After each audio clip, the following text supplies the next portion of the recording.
a quick update on an administration that is once again carrying out its plans with competence and professionalism. A reporter from The Atlantic says he was mistakenly added to a group chat with top members of the Trump administration as they were texting back and forth about highly sensitive war plans. To bomb Houthi targets across Yemen on March 15th.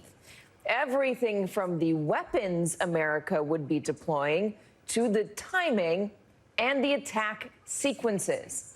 Oopsie poopsie. You know, back in my day, if you were a journalist who wanted leaked war documents, you had to work the sources, meet them in a dark garage, earn the trust, pound the pavement. Now, you just wait for the National Security Advisor to be distracted by White Lotus while he's setting up his Bomb Yemen group chat. Are those guys jerking each other off?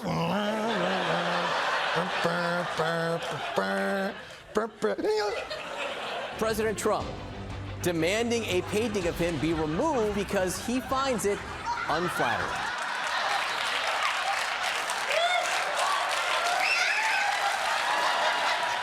He's demanding they take it down because he believes this picture is unflattering, which really makes you think, do you think other pictures of you are flattering? At least in the painting, they blended the foundation into your hairline. I'm not on any actual social media. I never have been. So I do feel as if the world operates in a way that it's passing me by. It's like I sit alone with my books. I sound like a Simon and Garfunkel song.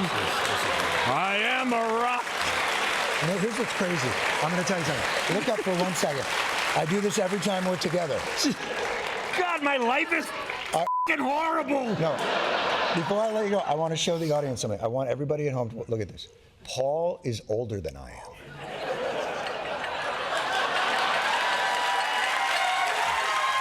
Okay, well, if you ask me, adding a reporter wasn't even the most embarrassing thing to happen on this group chat.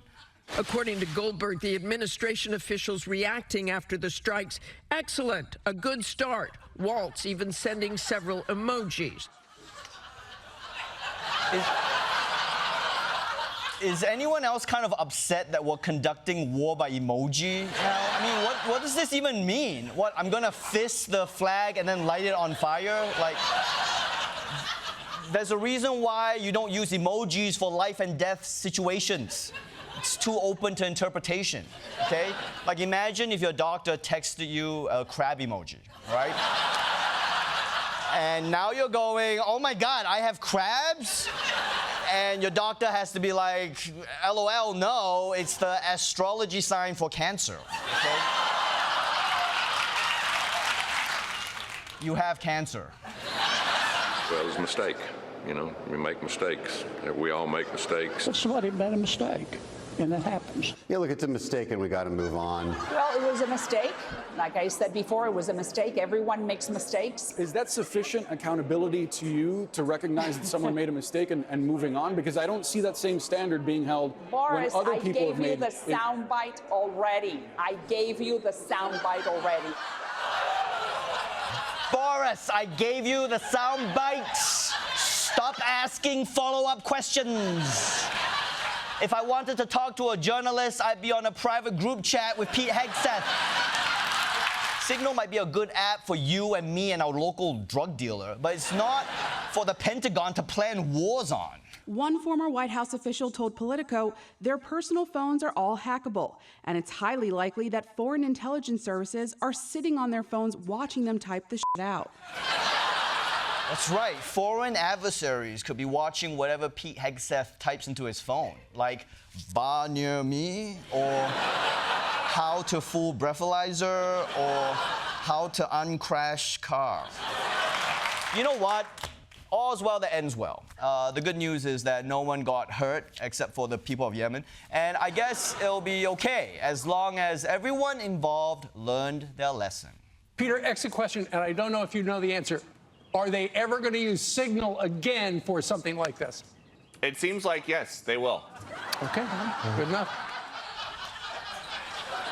We're going to go through some of the world's biggest problems to find out if Chrissy can solve them. Immigration. Buckle up, everyone. Please stop saying there are two sides to this issue. We have to have a country with laws. Immigrants can make our country better. For instance, our soccer team has never won a single World Cup. It's embarrassing. How about free green cards to anyone who can make a penalty kick? Right? It's a good idea. So, either way, this one's solved. All right. No, seriously, that was, I was nervous on that one. That was a controversial subject, so I want to get to something a little lighter, so hit me. All right, can I spin again? I'm not doing, can I spin again? Because I don't want to say anything. Yeah, can we just get rid of the trans rights thing? On the board, not in line. On the board, Jesus Christ, don't clip that. Nobody was texting war plans. Nobody's texting war plans. Nobody's texting war plans. Okay, great. Couldn't be more clear. Nobody was texting war plans. You hear me? 1415. This is all caps. This is when the first bombs will definitely drop. Okay, look, just because you write in all caps, this is when the first bombs will definitely drop, doesn't mean they're war plans. Okay? This is Pete Hegseth. Maybe he was talking about Jaeger bombs.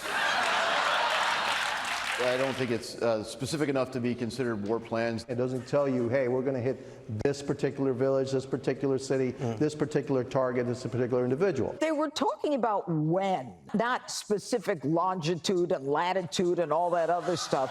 Oh, man, Janine must be a nightmare to make plans with. Hey, you said meet at Chili's at 7, but where's the f***ing longitude? When the vice president and a high-level U.S. delegation flies in tomorrow, there will be no big grand welcome, no American flags flying in the streets, and no photo ops with locals. 85% of Greenlanders do not want to be part of the United States, according to a recent poll. Would you like to be American? Oh, no, not really. The leaders here have been clear. Greenland is not up for grabs, and the American delegation is not invited. Wow, they're holding out signs that say Greenland belongs to indigenous people. America is like, oh, you have no idea how much we don't care about that. An attack ad against Supreme Court Justice candidate Susan Crawford is using a picture of a different Susan Crawford. An ad launched by a group backed by Elon Musk instead used a picture of Susan P. Crawford, who's a Harvard University law professor. Okay, to be fair, if I'm ever talking to a white woman over 50 and I forget her name, I just call her Susan Crawford, and I'm usually right like 80% of the time. But hey, maybe Elon just needs glasses. I mean, it could change everything. He'd be like, oh my God, that Cybertruck looks like shit.